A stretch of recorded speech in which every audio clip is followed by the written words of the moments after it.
Reunión urgente hoy con el doctor Adolfo González, médico cirujano, especialista en cirugía de emergencias y de trauma, profesor de la Universidad del Valle. Hablamos del Hospital Universitario del Valle y hablamos de una ciudad, de un país violento, en donde los jóvenes entre los 13 y 25 años en promedio llegan a los servicios de urgencias moribundos, heridos por circunstancias diversas de la violencia que se vive en las calles. Pero siempre hay un remedio adicional al salvarles la vida por cirujanos como el doctor González, y es un programa que se llama Transformando el Círculo de la Violencia, nacido en 2018. Hoy en reunión urgente, doctor González, usted nos va a contar de cómo lo han logrado. Bienvenido, gracias por aceptar esta invitación. Gracias, Rubén Darío, por la invitación y gracias al equipo por estar acompañando. Definitivamente, la violencia juvenil es un problema de salud pública, doctor González. Sí, Nos lleva a que vivamos estas circunstancias tan dolorosas en hospitales como el Universitario del Valle.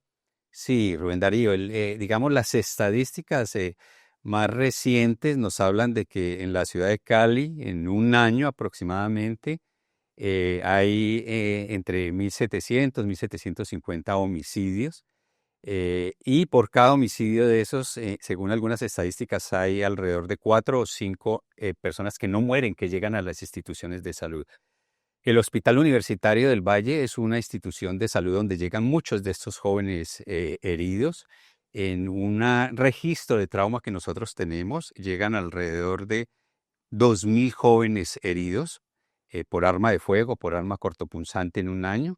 Eso quiere decir que en un día como hoy, en este que estamos charlando, pueden llegar entre 4, 5, 6 jóvenes heridos por arma de fuego o arma cortopunzante. La mayoría de ellos son jóvenes, como lo mencionaste, entre los 13, 25 años, la mayoría de género masculino, sexo masculino, 90% de ellos, y la mayoría vienen de algunos sitios muy específicos de la ciudad de Cali. En ese caso podríamos hablar de sectores muy vulnerables, o sea, digamos que con características de familias que vienen de situaciones extremas en materia económica, de baja educación, de ambientes muy atizados por el enfrentamiento, ¿no? Es como el origen. Sí, digamos, vienen del oriente de Cali, de la zona de Ladera, que como todos sabemos son zonas donde la pobreza es muy alta. De acuerdo a nuestros registros, el 98% de las familias de los jóvenes que ingresan viven en pobreza extrema, el 80% de sus familias hay desempleo. De ellos, solo el 30% están metidos en los colegios o en las universidades. Y adicionalmente, pues viven en entornos muy proclives a la violencia, ¿no?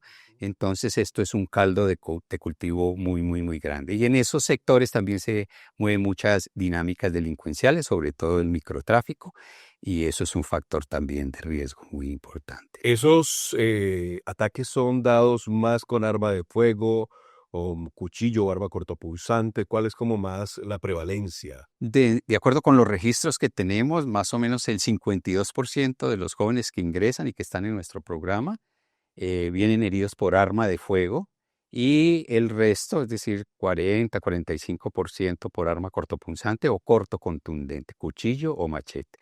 Y también ingresan por agresiones por piedras, batazos, etcétera. ¿En qué momento surge la opción para ustedes al interior del hospital de que empecemos a tratar de cambiar esta dinámica y entonces que mi vida empiece a cambiar desde la cama del hospital cuando estoy en una condición crítica, cuando tengo a mi familia en una condición dolorosa, esperando inclusive que pueda fallecer? ¿Cómo empiezan ustedes a tratar de revertir una situación tan dolorosa y dramática como esa? Bueno, este impulso surgió hace aproximadamente 8 años. Un sacerdote alemán del distrito de Agua Blanca y un líder comunitario, digamos, un poco inquietos por la situación de la violencia juvenil, nos preguntaron a unos médicos y trabajadores sociales qué podíamos hacer. Nosotros, pues como te comentaba fuera de cámara, no teníamos la respuesta, pero comenzamos a indagar y a estudiar. Durante todo el año 2017 nos reunimos todos los viernes a ver qué experiencias se habían de prevención de violencia juvenil que comenzara desde los hospitales.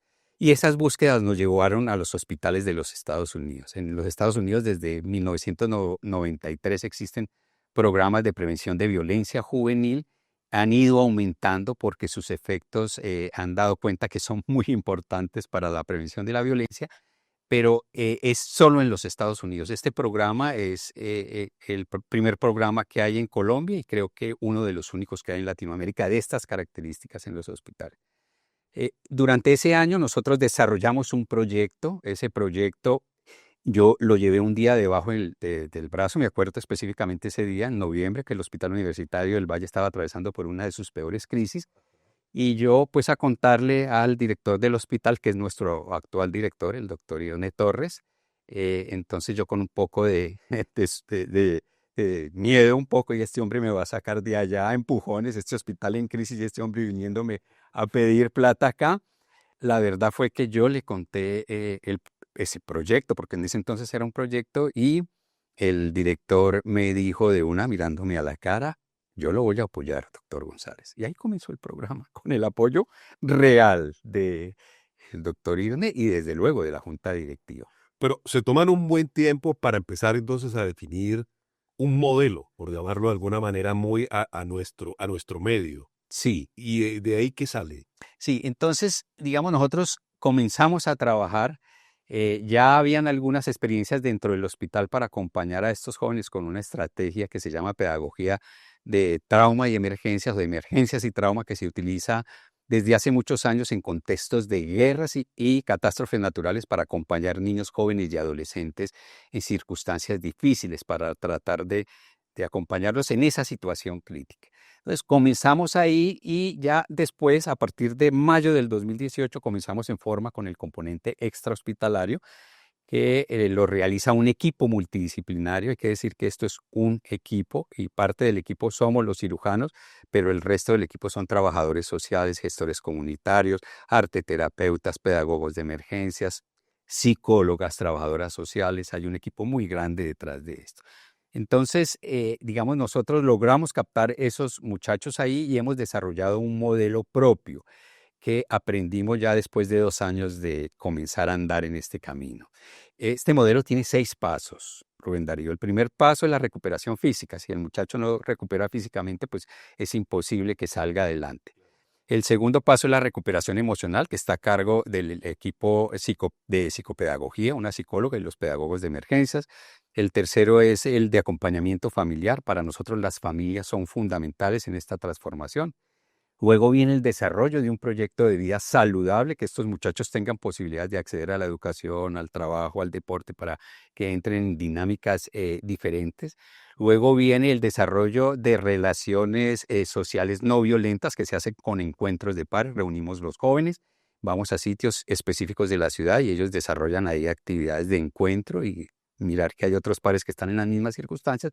Y finalmente el último paso, ya cuando los jóvenes ya van muy, muy adelantados, es que ayuden a otros, que ellos vayan al hospital, le cuenten a otros muchachos en qué consiste el programa y que es posible salir de esas dinámicas. Esa primera parte, ese primer punto me interesa mucho. Usted como cirujano va a donde el joven está todavía en cama en el hospital y le dice: tenemos esta posibilidad, o lo han perfilado antes y dicen: este es un buen candidato para incluirlo en el programa. Sí, el programa funciona así. Todos los días hay una persona que entra a los registros del hospital y verifica qué jóvenes hay heridos entre los 12 y los 30 años, más o menos. Se ha ido extendiendo un Sí, poquito. una vez se ha ido extendiendo. Una vez el joven es detectado en el registro, hay un equipo que va y habla con el joven y su familia y le cuenta en qué consiste el programa. Y durante todo el tiempo que el joven esté hospitalizado, el equipo del programa TCB lo acompaña con actividades de pedagogía de emergencias, de psicología, de trabajo social, Y si finalmente el joven decide que sí quiere ser acompañado una vez egresa durante en promedio un año, el equipo lo acompaña con los 6 pasos que te he mencionado. Ese es más o menos el proceso. Llegan al hospital, la primera cosa que hay que hacer es sacarlos adelante, porque si no los sacamos adelante vivos es complejo. Te quiero mencionar una cosa, aproximadamente el 20% de los jóvenes quedan con una discapacidad mayor. Una discapacidad mayor es que Como en silla de ruedas, es decir, no pueden caminar. la gravedad del ataque. Es de esa magnitud, 20%, es decir, 1 de cada 5 de los jóvenes del programa quedan con sección medular. Eso es gravísimo para un joven lleno de vida. Quedar con sección medular es muy catastrófico. Y ahí, digamos, hay una cosa muy compleja que hay que trabajar. Y ahora estamos desarrollando incluso con la Universidad del Valle, con rehabilitación, un programa especial para esos pacientes, que eso después algún día lo comentaremos. De este tiempo hacia atrás, ¿cómo ha sido el resultado? O sea, ¿qué balance usted puede hacer de poder decirle a un joven, mire usted todo lo que está sufriendo por asuntos de la violencia, por la forma como vive, qué sé yo, por la falta de oportunidades, y del otro lado, cómo han terminado? Sí, digamos, para entender eso hay que decir que eh, los datos que nosotros tenemos y los datos que hay en la literatura muestran que si a estos jóvenes solo se le atienden sus heridas físicas, la posibilidad de que reingresen nuevamente heridos oscila entre el 40 o el 50%. Dicho de otra manera, 1 de cada 2 reingresan nuevamente heridos por violencia en los siguientes 5 años y 1 de cada 4 fallece en los siguientes 5 años. Nosotros con el programa hemos logrado revertir un poco estas cifras. No es que los muchachos no reingresen y no se mueran los del programa, pero hemos logrado pasar del 40%, ¿no es cierto?, de reingreso del 40 al 50% a un 8% y de muerte de un 20 a un 25% a un 2%. Eso, digamos, en términos de impacto es muy importante. Así sea una población muy pequeña, sí, sí, sí, una vida. Sí, salvar una vida Sí, definitivamente es muy es muy importante. importante. Y lo otro son otras variables que son muy importantes que a veces no se tienen en cuenta en estos programas y es disminuir las actividades de riesgo y delincuencia de estos jóvenes, ¿no es cierto? Digamos, los datos que nosotros tenemos es que nuestros jóvenes, los que ingresan al programa, alrededor de la mitad o un poco más de la mitad están, digamos, vinculados a algunas actividades delincuenciales, fundamentalmente pandillas y el tema del microtráfico, ¿no es cierto? Y ya una vez logran estar en el programa y pasar todos los pasos del programa, hemos logrado disminuir eso de, digamos, del 40 al 50%, más o menos al 8 o el 9%, que eso también es muy importante en términos de la seguridad de esos sitios donde viven estos jóvenes. Estos jóvenes son referentes en sus barrios y en sus familias. Y una cosa que impacta mucho, que nos han comentado algunos de los jóvenes, es que se les acercan los compañeros y los vecinos y te digo, uy, usted sí que ha cambiado, ¿no? Y claro que han cambiado, ¿no? Ya tienen otra dinámica, de manera que son vistos como agentes de cambio, ¿no es cierto? Uno no, ese impacto no lo puede medir uno, Rubén Darío, el impacto de uno solo de esos jóvenes que tiene unos hijos o unos hermanos o unos compañeros o unos parceros que lo rodean y que ven que cambia, entonces eso tiene un impacto bien grande. En ese último punto, ¿qué oportunidades encuentran? Estudiar, trabajar. ¿Qué les ofrecen ustedes cuando la persona ya ha hecho todo este camino que ustedes les ofrecen? Sí, hemos, digamos, logrado hacer varias alianzas para eso. Uno, hemos logrado pasar la tasa de desescolarización del 30%, ahora el 60 o el 75% según nuestras estadísticas están estudiando. Eso es un paso, es decir, los hemos sacado de estar sin estudio a estar estudiando. Hemos logrado vincular al mercado laboral formal muchos jóvenes, incluso el hospital universitario ha vinculado alrededor de 5 o 6 de nuestros jóvenes como trabajadores del hospital. La industria y mucha gente nos ha acompañado también a vincularlos laboralmente. También algunos de ellos se han dedicado al deporte o han desarrollado emprendimientos propios, digamos, saludables. De manera que, digamos, ahí hay una cosa que están dando, es decir, han cambiado su modelo de vivir y han logrado acceder incluso al mercado laboral con prestaciones, etcétera. Lo voy a poner un poquito en dificultad, porque son muchas las historias y jóvenes que usted ha tenido en el quirófano y que les ha salvado la vida, pero ¿alguna historia en particular que usted diga, esto es una historia que trasciende todo lo que hablamos y que a usted lo haya conmovido en particular? Sí, digamos, hay dos historias, una antes del programa, que también es uno de los motivos por los cuales yo estoy acá, y otra después del programa. Antes del programa, Jefferson, digamos, ese es un nombre que vamos a dar, es un niño que ingresó por primera vez cuando tenía 9 años al hospital universitario. Él había sido desplazado de la violencia, su padre había muerto en la costa pacífica colombiana por violencia, entonces la abuela le dijo, no, véngase para Cali, que aquí va a estar mejor. Entonces la abuela lo llevó, la abuela vivía en un barrio de Oriente, lo logró escolarizar y ingresó por primera vez porque un compañero lo empujó y lo fracturó en una pelea en el colegio. Él estaba en ese momento escolarizado. Reingresa 2 años después por una herida por arma cortopunzante en el abdomen y otra en el pecho. Y digamos, después de 10 días, nosotros lo sacamos adelante y él, bueno, se fue. La abuela nos comenta, en ese entonces nos comentó que el niño ya no estaba escolarizado, para que vayan viendo las dinámicas, se había salido y estaba vinculado ya a algunas de las pandillas propias de su barrio y había muerto en una, digamos, reyerta entre dos grupos, entre dos pandillas del barrio del Oriente. Y finalmente, digamos, 2 años después, es decir, cuando este muchacho tenía apenas 14, 15 años, reingresa nuevamente al hospital, tercer reingreso por heridas por arma de fuego múltiples en el cráneo, en el tórax, en el abdomen. El equipo, digamos, de trauma hizo lo posible por sacarlo adelante y finalmente el joven fallece, ¿cierto? Entonces, la abuela pues comenta y después se supo que ya pertenecía ya a estructuras delincuenciales mayores, ¿no es cierto? Esa es una historia antes O del sea, programa. cómo desde niño fue haciendo una carrera Una delictiva carrera, y sí. lo fue sufriendo también hasta que Sí, lo mataron. sí, Rubén Darío, digamos, estas estructuras aprovechan mucho el estado de vulnerabilidad de los niños, de los jóvenes y adolescentes para vincularlos a esas dinámicas. Y en el otro caso es un joven también que ya era su tercer reingreso, llegó con heridas múltiples por arma de fuego en el cuello, en el tórax, en el abdomen, duró hospitalizado alrededor de 4 meses, fue uno de los primeros que entró en el programa, finalmente salió pues vivo del hospital, luego hizo el bachillerato con nosotros y terminó su bachillerato. Nosotros tenemos un bachillerato propio que desarrollamos en el programa, luego el hospital lo vinculó como trabajador y finalmente desarrolló un proyecto de panadería, se formó como panadero y pues actualmente trabaja en una panadería. Ese es, digamos, uno de los cientos de casos que hay parecidos, ¿no? Cada historia de estos jóvenes es una historia para escribir una novela, de verdad, sí. Y lo triste de todo, el doctor Adolfo, es que en las principales ciudades de nuestro país y pueblos esto se repite.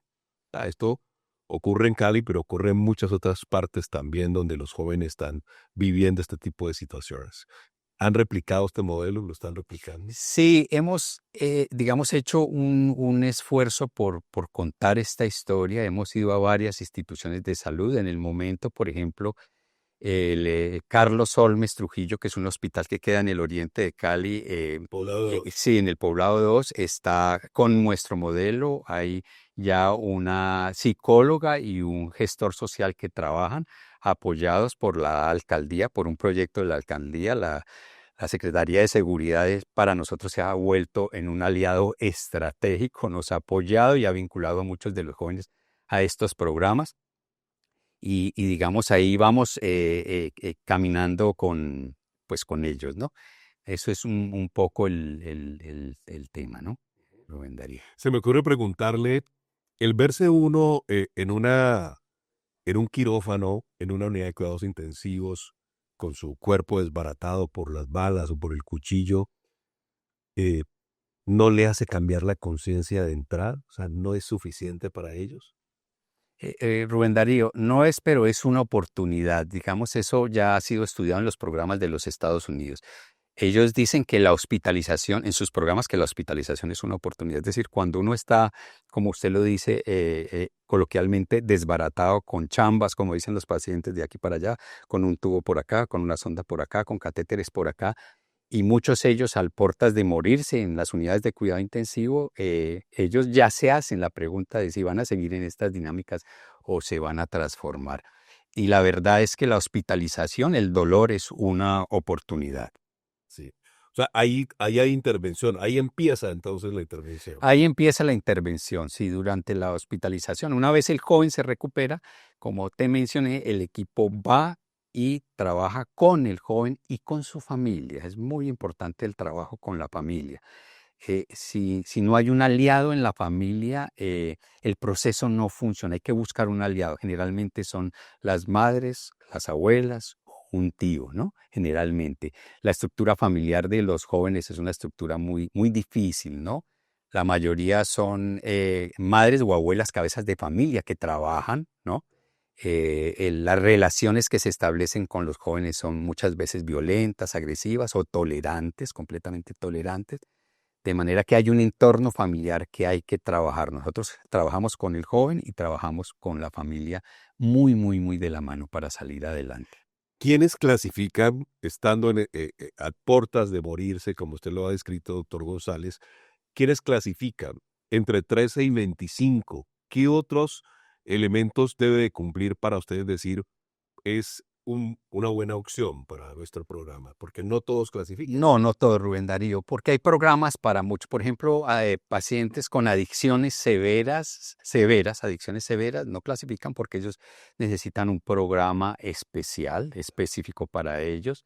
Violencia de pareja, hay un programa en el hospital para ese tipo de violencia. Violencia contra el menor, también hay un programa específico. Habitantes de calle no podemos vincular porque no hay cómo seguirlos. Y un tema, digamos, que mencionaste es que muchos de ellos no viven en Cali. Como no viven en Cali, entonces no tenemos el recurso humano para replicar. Antes de que se me olvide, que mencionaste un poco lo de otros hospitales. Está entonces el hospital, el Hospital del Oriente de Cali, Carlos, el Carlos Holmes. También trabajamos con el Hospital Mario Correa Rengifo. Con la clínica Imbanaco también hemos desarrollado, allá llegan algunos jóvenes y con ellos hemos desarrollado también una alianza para acompañar a estos jóvenes. Y también en la Fundación Valle del Lili está en el proceso de mirar y de comenzar a hacer esto. Hemos hablado con algunos otros hospitales de Latinoamérica y hemos tenido contactos, por lo menos telefónicos y virtuales con ellos, porque han deseado comenzar a desarrollar este programa con vista, digamos, con los resultados que ha tenido. Y ahí van dando, ¿no es cierto? Cada institución van dando a su ritmo, pero los resultados de este programa son tan esperanzadores que yo creo que tienen fuerza propia y poco a poco se van a ir vinculando más instituciones de Colombia y de Latinoamérica, porque este es un fenómeno en Latinoamérica muy, muy, muy parecido en todas las ya ciudades. lo hemos mencionado, pero ¿es posible darle una cifra del porcentaje de éxito del programa? ¿Usted que Sí, maneja también las cifras? sí, sí, sí, nosotros somos muy juiciosos con las cifras. Hemos pasado las tasas de reingreso del 40 o el 50% al 8%, ¿cierto? Que es importantísimo.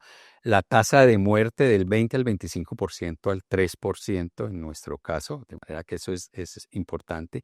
Y en temas de pertenencia a estructuras delincuenciales, antes del programa el 40-50% estaban vinculados y ya después del programa un porcentaje por ahí del 8, el 10%. Y digamos, los jóvenes saben, porque ellos firman un consentimiento informado y unas reglas del juego claramente establecidas, que si ellos entran en nuevas dinámicas de violencia o delincuenciales, salen del programa.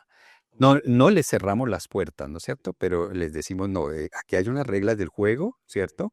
Se le hace de todas maneras un acompañamiento previo. Nosotros dentro de las estructuras tenemos un coordinador extrahospitalario, que es Arley González, que es el que, digamos, ordena y organiza todas estas dinámicas y él charla personalmente con los jóvenes y los gestores sociales también. Les dicen, bueno, estas son las reglas del juego, usted las va a seguir cumpliendo o no, porque si no las va a seguir cumpliendo, pues no puede estar en vuestro. Gestores sociales que son del territorio donde Sí, muchos los gestores sociales son muy importantes porque son personas que viven en los territorios, que se pueden mover en los territorios, que pueden atravesar lo que se denominan las fronteras invisibles porque son reconocidos como líderes sociales y que además, digamos, tienen la credibilidad de la comunidad y de los jóvenes, ¿no?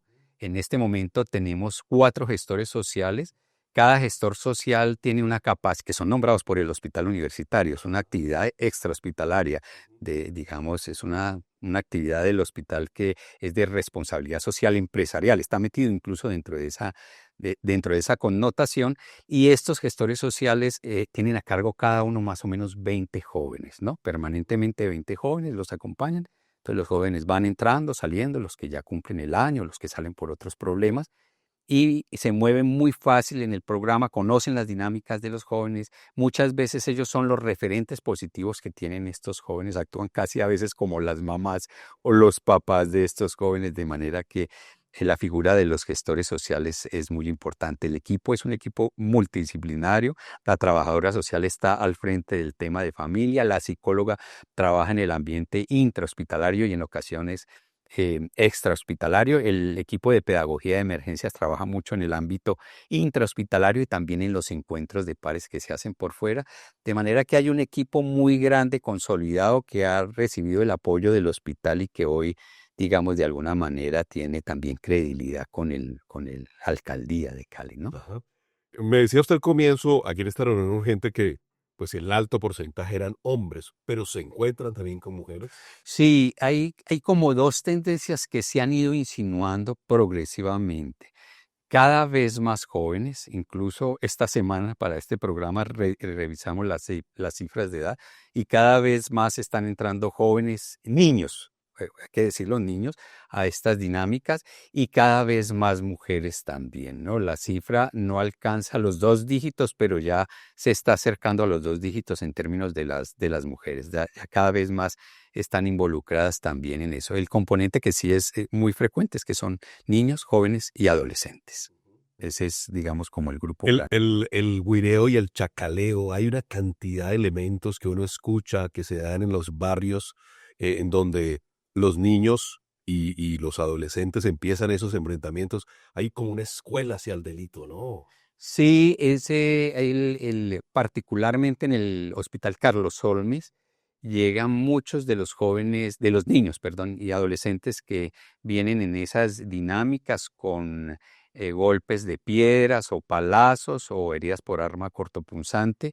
Y esa es una dinámica que pues no sabemos cuándo fue que cogió esa fuerza, pero creo que hay que trabajar muchísimo para reversarla, porque como vos decís, yo diría que es el primer paso para avanzar en esas dinámicas ya hacia una delincuencia un poquito más organizada, Y, ¿no? y el anhelo de venganza lo logran ustedes percibir, me imagino que en gran proporción, y es parte de ese trabajo también de los psicólogos y de quienes les acompañan, ¿no? Sí, el objetivo del acompañamiento intrahospitalario es ese, disminuir el ansia de retaliación. Cuando vos hablas con los jóvenes, el deseo de venganza está claramente establecido, y si no de él, de sus familiares incluso, ¿no es cierto? O de sus amigos, está claramente, y digamos, nosotros trabajamos mucho para que ese componente de retaliación disminuya. Ese es parte del objetivo del acompañamiento intrahospitalario. De todas maneras, eso permanece mucho y hay que estarlo trabajando permanentemente no solo con los jóvenes que ingresan, sino con sus familias y con sus amigos y sus compañeros. Es un trabajo un poco más complejo y más grande. Vamos hacia una necesidad enorme, es que en el cambio en nuestra sociedad haya prevención, educación, empleo, oportunidades para nuestros jóvenes. O sea, la gran solución es macro, ¿no, doctor González? Sí, sí, digamos, si los componentes macro, el tema del empleo, de la posibilidad de educarse, de acceder a la educación superior, no se dan, va a ser muy difícil. Pero también te quiero mencionar que no es suficiente eso, que eso es supremamente importante, pero hay jóvenes del programa que han tenido todo eso y han continuado en dinámicas, digamos, delincuenciales. Es decir, en el fondo de cada ser humano y de estos jóvenes hay una luz, ¿no es cierto? Una luz, digo yo, en el fondo de su corazón, que le dice, oiga, yo tengo que salir por el sendero del bien, ¿no es cierto? Incluyendo, si están en circunstancias muy difíciles, pueden hacerlo. Pero desde luego que los temas de empleo, de educación, los temas sociales y macroeconómicos son muy importantes para la solución de esto. Es decir, sin eso, digamos, también vamos, pues si no se da, vamos por mal camino. Claro, claro. Sí, Y la importancia de la vinculación de instituciones, ¿no? De poder trabajar en alianza. Todas las, todas las fuerzas son bienvenidas sí. para sacar adelante un Hem- programa tan así. sí, hemos tenido la fortuna de que las universidades en convenio con el hospital nos han ayudado muchísimo. Todas las universidades, la Universidad del Valle se ha vinculado de manera directa con el programa. Como te mencionaba ahora, la Secretaría de Seguridad se ha vinculado con el programa de una manera directa. Las empresas, por ejemplo, en el hospital está la Panadería Cutie, ella se ha vinculado activamente con el programa, ha vinculado jóvenes en temas de formación y de empleo y otra montón de empresas que también Claro. están muy atentas a, digamos, a acompañarnos en este proceso y de instituciones de salud y bueno, y empresas muchas nos han acompañado. A usted como médico, como cirujano, como profesor universitario, ¿esto también le cambió la vida desde el punto de vista profesional? ¿De qué manera ha impactado también en su vida un programa de estas características? Sí, yo, Rubén Darío, ¿se puede decir la edad? Sí. Sí, claro, por supuesto. Tengo, tengo 67 años. Soy cirujano de urgencias por más de 35 años. Cuando yo estaba muy joven en estas lides que trabajaba en el Hospital San Juan de Dios como cirujano de urgencias, tuve 3 eventos que me marcaron, que marcaron para que esto que estamos haciendo ahora se diera. ¿Cuáles fueron, Doc? Bueno, uno es que un día llegó un joven supremamente herido, muy, muy, muy herido. Hicimos todo lo posible por salvarlo y falleció en el quirófano. Y yo sabía que la mamá estaba esperándome afuera, ¿no es cierto? Y no es fácil decirle a una mamá eso, ¿no? Entonces yo salí y le dije a ella que el hijo había fallecido y ella se queda mirándome y me dice, siquiera, doctor. Y entonces yo me sorprendí, ¿no es cierto? Dije, ¿cómo una madre va a decir esto, no? Uno la puede juzgar rápidamente, pero ya cuando ella me cuenta la historia de la vida del joven y de su vida, por lo menos logré entenderla, ¿no? Ese fue como el primer hecho. Había una historia en la vida de ese joven que, pues para decírtela, duraríamos otras 8 horas echando el cuento, pero logré entender lo que me dijo la señora. La otra en el mismo hospital, en un turno, no me acuerdo una fecha, pero era una fecha de esas especiales, un partido de la Selección Colombia o una cosa de esas por las que los colombianos de alguna manera loca nos herimos o nos violentamos. Y llegaron muchos, muchos heridos. Yo en ese tiempo se toleraban los turnos de 24 horas. Yo hice un turno de 24 horas y posteriormente cubrí por 6 horas a otro colega, cosa que no se debía hacer, pero en ese entonces se podía hacer. Y hubo tanto herido que en ese solo turno de 24 horas me tocó salir a decirle a 3 madres que sus hijos habían fallecido, ¿no es cierto? Entonces yo llegué a la casa un poco partido y descompensado y dije, no, esto es muy bravo, ¿no es Es una cierto? Esto es locura. muy bravo, esto no puede seguir. Y el tercer hecho que se dio en ese mismo hospital San Juan de Dios es que, digamos, estos jóvenes son mirados por el personal de salud y por los médicos de una manera muy despectiva, ¿no? Como, pues, por algo será, ¿no es cierto? Siempre dicen, por algo será, por algo Esa será. costumbre tan Sí, sí, colombiana sí, de sí, sí. juzgar. De juzgar, sí, de juzgar sin conocer, por algo será, por algo será. Y digamos, la percepción que tenemos o que tiene mucha gente de estos jóvenes ahora y antes, en ese entonces, era que no valía la pena, ¿no es cierto? Y había en ese sitio un sacerdote que se acercaba de una manera diferente a esos jóvenes, ¿no es cierto? Los miraba con compasión y con amor, con el amor propio de un servicio sacerdotal. Y ese hombre iba todos los días y charlaba con esos jóvenes y desarrollaba una relación completamente distinta y los jóvenes lo miraban de una manera distinta, porque él los estaba mirando de una manera distinta. Él los entendía y los miraba como seres humanos con todas sus dificultades, pero también con todas sus posibilidades. Y esas tres cosas que fueron en el comienzo de mi carrera profesional, yo salí de cirujano en el año 88, eso fue más o menos año 93, 94, que la violencia aquí era tan brava, más brava que ahora incluso. Esos hechos a mí me marcaron de manera significativa y me quedó rondando esa idea de que algo hay que hacer, algo hay que hacer.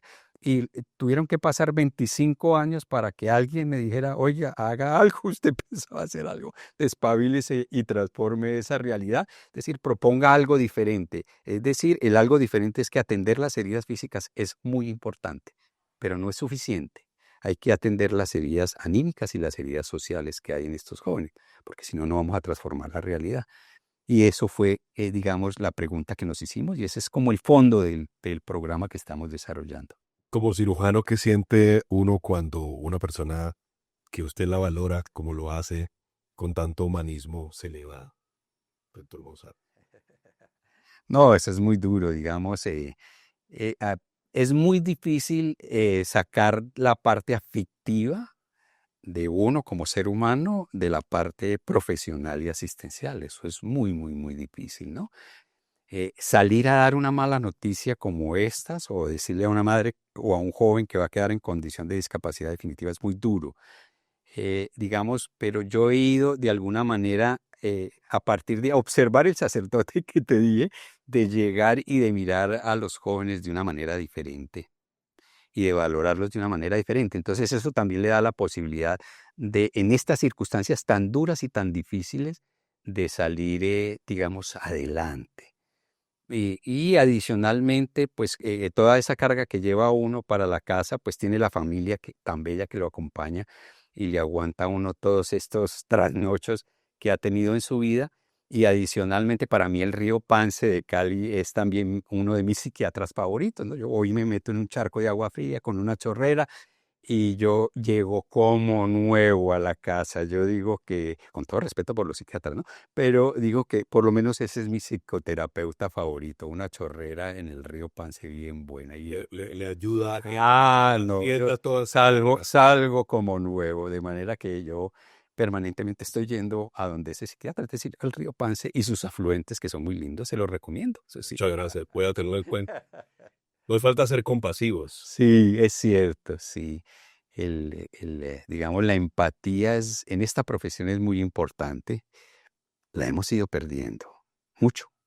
Yo creo que uno de los grandes peligros que tienen todas las profesiones de salud, pero particularmente la médica, es que se ha ido profesionalizando y tecnificando muchísimo, pero hemos perdido el centro, que es la empatía, ponerse en los zapatos del otro y acompañar a los pacientes en las situaciones difíciles, ¿no es cierto? Acompañarlos de manera integral, incluso en el momento de morir, ¿no es cierto? Ahí, digamos, a veces uno dice, yo ya no tengo nada que hacer por el paciente porque está ya muy agónico, ¿no es cierto? Pero puede que en ese momento es cuando más necesite él y su familia el acompañamiento de un médico que le ponga la mano en la espalda y que le diga, hemos hecho lo posible, Dios proveerá qué va a hacer con él, ¿no es cierto? Vamos a ver, ¿cierto? Y escuchar. Es muy importante escuchar a los jóvenes y a las familias. Incluso en circunstancias de dar malas noticias, mm, el fallecimiento de un hijo, lo más importante es poder quedarse uno callado y empático, mirar y acompañar, ¿cierto? A la persona, la familia, la mamá, generalmente la mamá, generalmente, o la abuela, las dos, sí. Mm. Nuestros futuros facultativos están recibiendo ese mensaje, doctor González.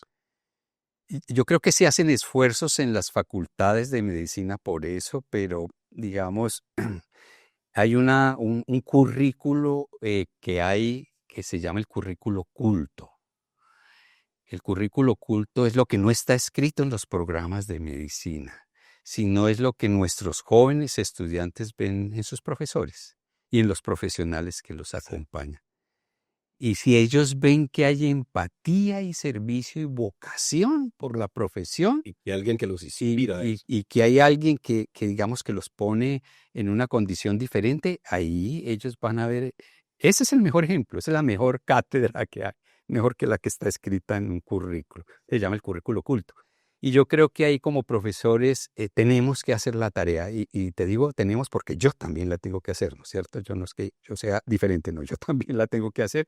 Y por eso cada vez que uno está con un paciente y está con un estudiante, uno debe saber que ahí hay una trilogía, ¿no es cierto? Que está el paciente, que debe ser el centro más importante de esa relación, pero que hay un estudiante que está viéndome cómo me relaciono con él, ¿cierto? Si es una cosa eminentemente técnica o si hay un espíritu de acompañar de manera integral a ese paciente y a su familia, ¿no? Claro.